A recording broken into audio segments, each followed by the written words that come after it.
Solar panel को साफ करना हुआ बहुत ही आसान। पाकिस्तान में पहली बार। Hi, I'm Bob. I know a merry little song all about phonics. Let me help you learn the phonics.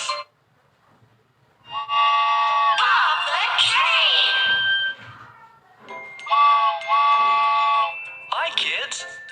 I'm Bob. Today, we're going to learn the alphabet. Hello, little adventurers. Welcome to Kids Adventure Zone TV. Today, we're going to learn about amazing animals from